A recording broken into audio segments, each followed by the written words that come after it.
what does gravity really feels like to you?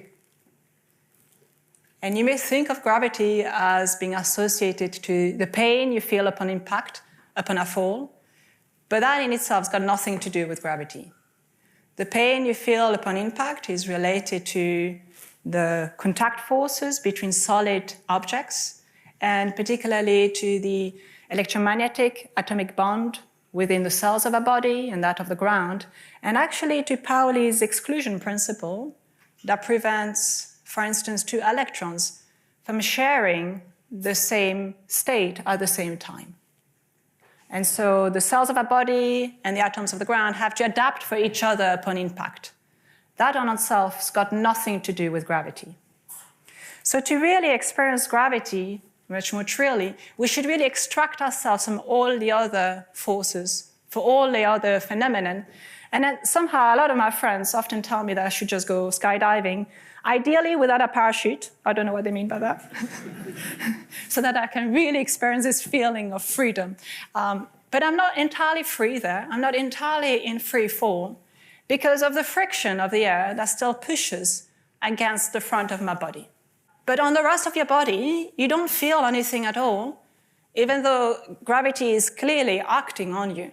You're falling down.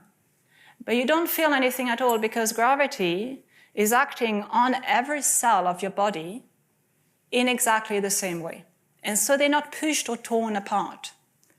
In fact, there's no single cell or taste bud in your body that can ever feel or taste or smell or hear gravity.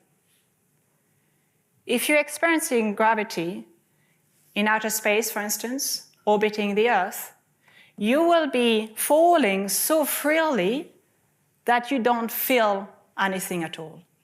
And yet, you're falling and you're experiencing gravity. But you're not feeling anything at all because every particle in every atom, in every molecule, in every cell of your body, as well as all the air in your spacesuit, is experiencing gravity in exactly the same way. There's something very universal. Actually, we call this the equivalence principle, which tells you that gravity acts on everything and everyone in the same way. And this equivalence principle was already postulated by Galileo at the end of the 16th century. And it was, for instance, one of the experiments that was first made to see, well, not the first one, but a visual way to see this equivalence principle was done during the Apollo mission on the moon by astronaut Mark Scott, as you can see here. Not because gravity is any different on the moon, but because there's no atmosphere, so there's no friction from the air. So when I hit play, you'll see that astronaut Mark Scott is going to drop on one hand a feather and on the other one a hammer, and hopefully, we'll see, they will hit the ground at exactly the same time, proving that gravity acts on those two objects in exactly the same way. Hopefully, they'll hit the ground at the same time. How about that? He works. How about that? Galileo was correct. Yeah. This is the equivalence principle. So this is what we call the equivalence principle, and it's really telling you that there's a level of universality in how we experience gravity and how we interact through gravity. And this is really what pushed Einstein to understand that there must be something much more fundamental about gravity.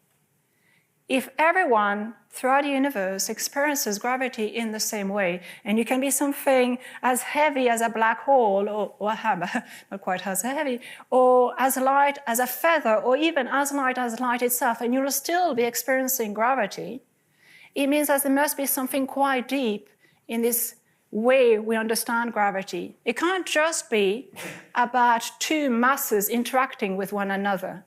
It has to be encoded in something deeper than us. It has to be encoded in the very fabric of space and time. And now we understand, thanks to Einstein's theory of general relativity, that masses, like you and me, and the Earth and the Sun, curves the very structure of space-time around themselves, and that's how we're experiencing gravity. We all feel this space-time, we all feel this curvature. That's how we feel the gravitational attraction. The larger the mass and the bigger the curvature, the larger the gravitational pull. Now, throughout the universe, everyone is connected through this very fabric of space-time. So everyone and everything is connected through the gravitational attraction. We are connected through this gravitational attraction. Actually, the very notion of curvature, and hence the very notion of gravity, relies on connecting different points with one another. If you want to draw an analogy between the curvature of space-time with the curvature of a surface, it's easier for us to represent ourselves that. So you can think of the curvature of the surface of our roof, or this very beautiful surface here, which is curved. And we can tile this curved surface with tiles which are each one of them individually completely flat each one of them. And it is in connecting those flat tiles with one another that the curvature of the surface unfolds itself. And then in here, I've drawn a straight line connecting those tiles. It's a completely straight line. And when they are on this curved surface, this straight line may appear a little bit funny or curved. It is just the way a straight line looks like in a curved space-time, adapting for the curvature of the space or the space-time in which it's living. And that's why, for instance, the orbit of the planets around the sun may look like they're having some curved ellipses around the sun. But actually, these are just straight lines in the curved space-time. They're adapting for the curvature in which they live in.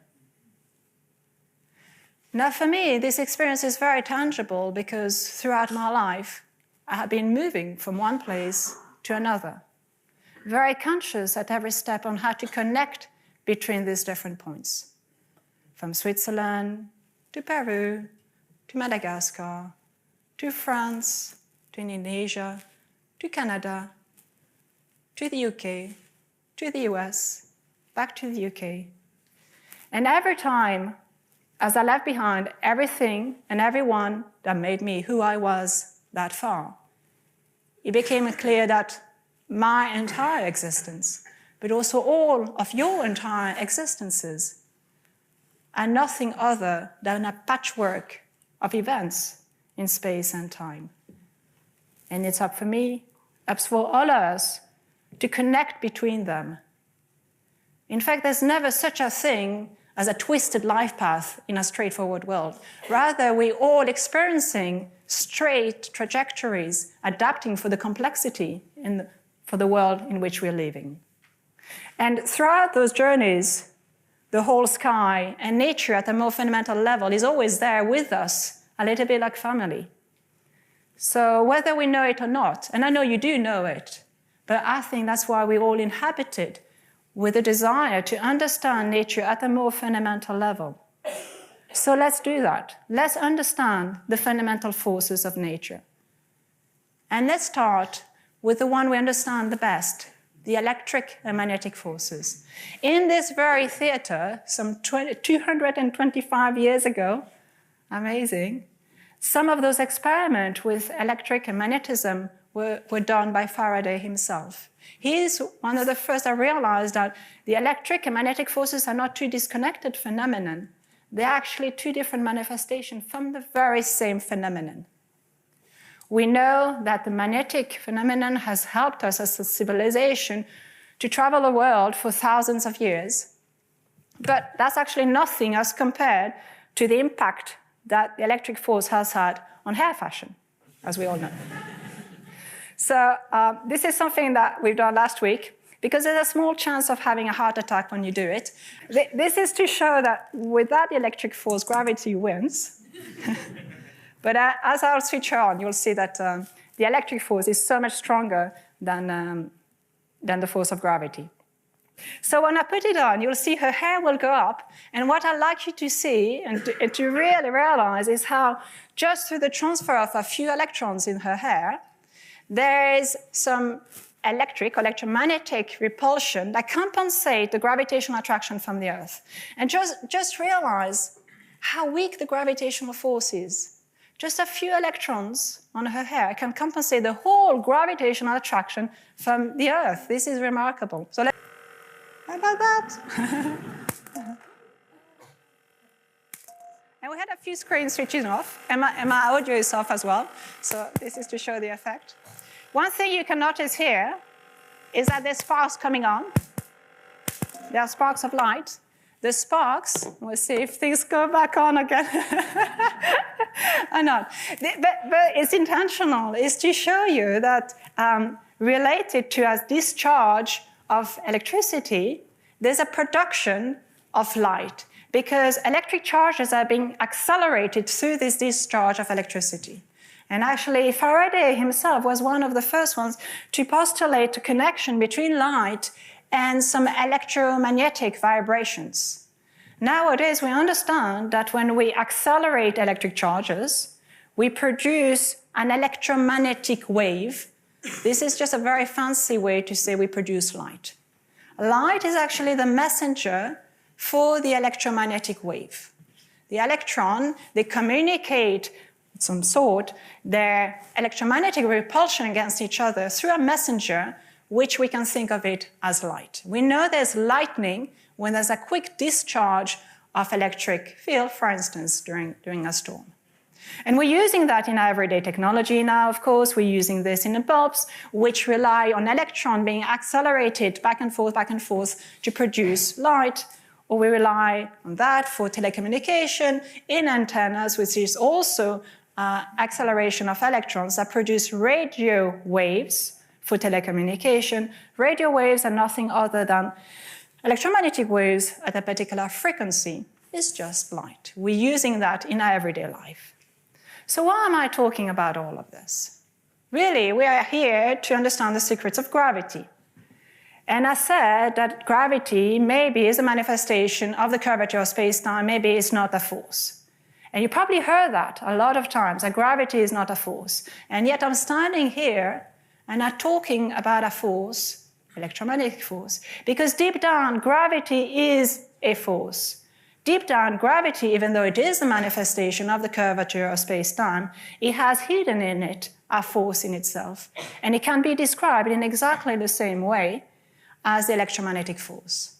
In the same way as when I take electric charges and accelerate them with one another, I produce some electromagnetic field, which I call light.